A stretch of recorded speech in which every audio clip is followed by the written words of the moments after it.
Hi hello friends, ಎಲ್ಲರಿಗೂ ನಮಸ್ಕಾರ. ಇವತ್ತು ಬಂದು ಮೇ 6 ಮಂಗಳವಾರ ಬೆಳಿಗ್ಗೆ 6 ಗಂಟೆಗೆ ನನ್ನ ರೊಟೀನ್ ಶುರುವಾಗಿದೆ. ಸೊ ಬೆಳಗ್ಗೆ ಎದ್ದ ತಕ್ಷಣ ನಾನು ನಮ್ಮ ಬೆಂಗಳೂರಿಗೆ ಹೊರಟೆ. 5 ದಿನ ಇದ್ದು ತುಂಬ ಎಂಜಾಯ್ ಮಾಡಿ ಬರೋದಕ್ಕೂ ಬೇಜಾರಾಗ್ತಾಯಿತ್ತು. ತುಂಬ ಅಳು ಬರ್ತಾಯಿತ್ತು. ಪಾಪು ಜೊತೆ ಎಲ್ಲ ಆಟ ಆಡ್ಕೊಂಡಿದ್ದೆ ಅಲ್ವಾ. ಏನು ಮಾಡೋಕ್ಕಾಗತ್ತೆ.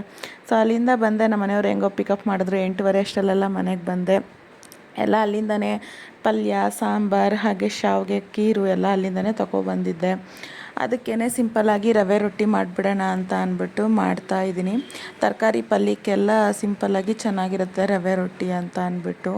ಈ ಬೆಳಗ್ಗೆ ಟೈಮ್ ಅಂತೂ ರೈಸ್ ಐಟಮ್ಮು ಅಷ್ಟು ಇಷ್ಟಪಡೋದಿಲ್ಲ ತಿನ್ನೋದಕ್ಕೆ ಅಂತ ಅಂದ್ಬಿಟ್ಟು, ಅದಕ್ಕೋಸ್ಕರ ಈ ಥರ ದೋಸೆ, ಇಡ್ಲಿ, ಚಪಾತಿ, ರೊಟ್ಟಿ ಈ ಥರ ಇದ್ದರೆ ತಿನ್ಬೋದು. ಈ ಬೇಸಿಗೆಗೆ ಬೆಳಗ್ಗೆ ರಾತ್ರಿ ತಿನ್ನೋಕ್ಕಾಗಲ್ಲ ರೈಸು.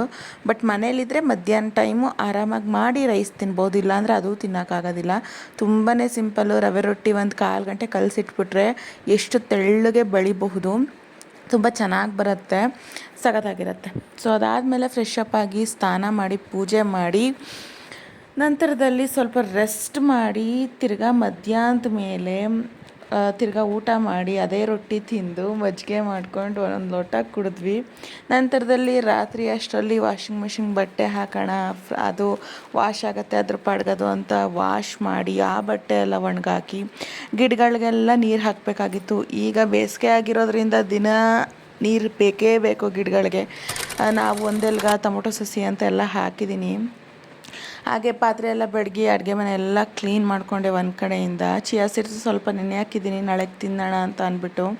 ಈ ಬೇಸಿಗೆಗೆ 2 ದಿನ ಬಿಟ್ಟು 2 ದಿನಕ್ಕೆ ಒಂದು ಸಾರಿ ಚಿಯಾ ಸೀಡ್ಸು ಹಾಗೆ ಬಾದಾಮ್ ಗೋಂದನ್ನು ನೀವು ತಿನ್ನಿ. ತುಂಬಾ ದೇಹ ತಂಪಾಗತ್ತೆ, ತುಂಬಾ ಒಳ್ಳೆಯದು. ಹಾಗೆ ಅದ್ರ ಜೊತೆಗೆ ಅಡುಗೆನೂ ಸಹ ಮಾಡಿಕೊಂಡೆ. ಬಿಸಿ ಬಿಸಿ ಅನ್ನ, ಬೇಳೆ ಸಾಂಬಾರು ತಂದಿದ್ನಲ್ಲ, ಉಪ್ಪಿನಕಾಯಿ, ಹಪ್ಳ ಅಂದ್ಕೊಂಡು ಇವತ್ತು ತಿಂದ್ವಿ. ಇವತ್ತಿನ ದಿನ ಸಿಂಪಲ್ಲಾಗಿ ಈ ರೀತಿ ಇತ್ತು. Okay, take care. ನಾಳೆ ಸಿಗ್ತೀನಿ. ಬಾಯ್ ಟು ಆಲ್.